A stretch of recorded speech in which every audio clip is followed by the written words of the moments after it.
O amor que acende a lua, por Rubem Alves. Papiros Editora, Canal Leconde. Caros ouvintes, caso gostem do que aqui é lido, adquiram o livro. E caso gostem do meu trabalho e queiram fazer parte dele e auxiliá-lo, isso é possível doando centavos, que farão muita diferença aqui para o canal. Seja via Pix, apoia-se ou vaquinha. Os links todos estão no descritivo. No descritivo há também um link para a lista da Amazon. Através dessa lista você pode comprar livros que chegam até mim para presentear-nos. Presenteando-nos, podemos ouvir novos livros, novas gravações. E caso tenha algum livro que você queira que seja incluído na lista, basta solicitá-lo. Muito obrigada pela presença. Estamos em lua crescente. E agora a nossa crônica se chama A Aula e o Seminário. Dizem os professores universitários que somente são dignas de reconhecimento acadêmico as ideias que têm pedigree reconhecido, isto é, aquelas que têm uma teoria como mãe e um método como pai. Se sua ascendência não for demonstrada, a dita ideia não tem permissão para entrar na festa, qual seja a tese, pois ideia sem pai e sem mãe, vinda não se sabe de onde, sem documentação, é certamente plebeia bastarda. Esse rigor protocolar retira logo minhas ideias do círculo da dignidade acadêmica, posto que elas sempre me aparecem repentinamente, sem teoria e sem método, sem que eu as tivesse procurado e sem que eu possa explicar a sua origem. E são sempre aparições felizes que me fazem rir. É o caso dessa ideia que me apareceu hoje pela manhã, quando caminhava. Ela pulou na minha frente e me disse: tanto se escreveu sobre o ensinar e o aprender. No entanto, está tudo resumido no duplo sentido da palavra comer. Ditas essas palavras, ela sumiu, e eu fiquei decifrando o enigma do duplo sentido da palavra comer e sua relação com a educação. O primeiro sentido é o óbvio. Refere-se às funções gastronômicas. As funções gastronômicas exigem dois tipos de agentes. Numa ponta estão os cozinheiros, na outra estão os que comem o que os cozinheiros prepararam. No dia a dia, é a comidinha caseira. Arroz, feijão, picadinho de carne, angu, linguiça, salada de alface com tomate, jiló, bife, ovo frito, molho de cebola, batata frita, sopa de fubá, sopa de mandioquinha, canja. Receitas simples, antigas, que fazem o cotidiano das pessoas. As pessoas se assentam à mesa, crianças, jovens, adultos, velhos e comem. Comem e gostam. Assim é entre nós. Se vivêssemos na Finlândia, as comidas seriam outras. E é fácil aprender. Basta ficar observando a cozinheira cozinhando. Faz hoje como sempre se fez. Não é novidade. É comida velha, testada, aprovada. E é isso mesmo que devem fazer os professores. Uma aula é um prato de saberes / sabores que ele serve. E os alunos devem comer. E tem muita comida gostosa. Mas, infelizmente, eles são como cozinheiros do exército. São obrigados a cozinhar o que o general manda. É o general que determina o menu, que nas escolas se chama currículo. O currículo é o conjunto de pratos que os alunos devem comer e digerir. Os cozinheiros / professores, se pudessem, fariam outros pratos, mas é preciso cumprir o programa e eles são obrigados a servir muitos pratos indigestos e sem sabor, com dígrafos, encontros consonantais, fases de mitose e logaritmos, causas de guerras esquecidas.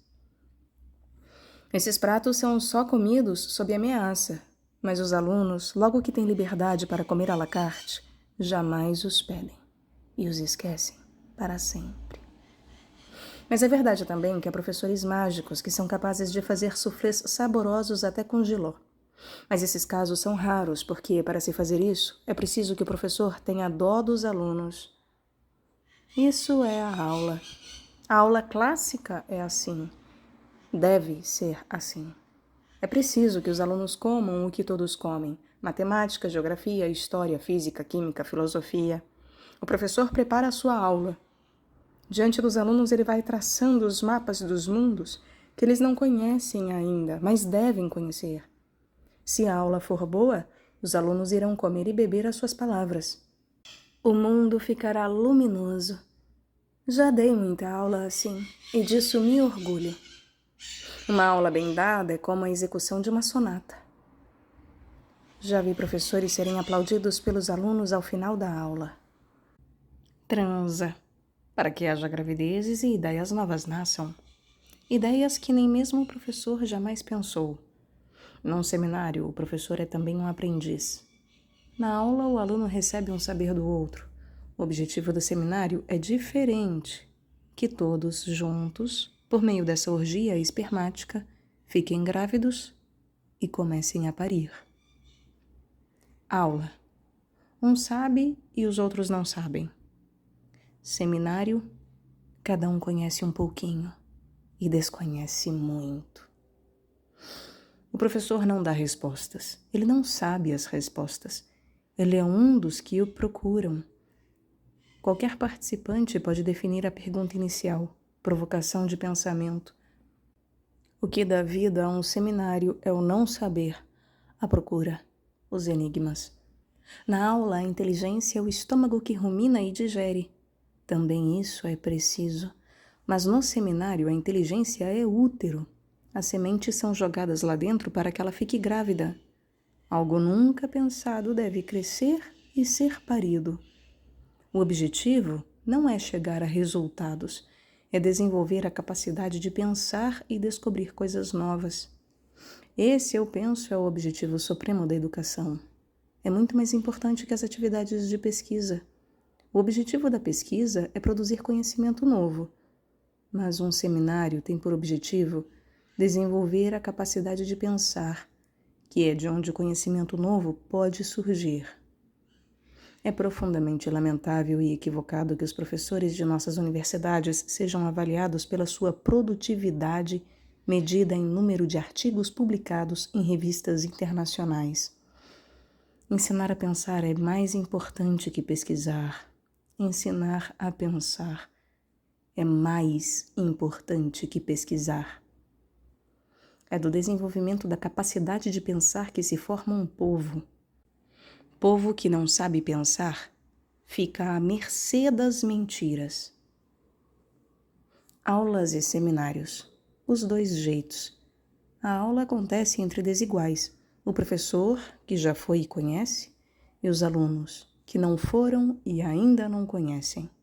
Dependendo da aula, pode até ser que eles se decidam a ir. O seminário acontece entre iguais. Todos já foram. Têm um saber incompleto e desse saber surgem perguntas. O seminário é como juntar as peças de um quebra-cabeça. Cada um tem um pedacinho. Qualquer um do grupo pode fazer a pergunta inicial. O professor funciona apenas como juiz da partida. Mas ai, pobres seminários, pobres alunos. Alguns professores, combinando preguiça e malandragem, descobriram um jeito de não dar as aulas responsáveis que deveriam dar. Dizem que dão seminários. O que eles fazem pertence a um estágio superior ao das aulas. E valendo-se do fato de que num seminário o professor não dá a aula, distribuem textos pelos alunos e eles, os alunos que ainda não foram, que nada sabem sobre o assunto, ficam encarregados de dar o seminário. Que absurdo! Já vi alunos desesperados, lendo textos complicados que não entendem. O professor não deu a aula, explicando, e com a obrigação de ensinar aos outros aquilo que eles mesmos não sabem. Há muitas formas de corrupção. Corrupção política, corrupção financeira, corrupção religiosa. O rosário é longo. Sugiro que se catalogue mais esta, a dos professores, que para não ter o trabalho de dar as aulas que deviam, montam as farsas dos seminários. Sugiro que os alunos denunciem essa malandragem.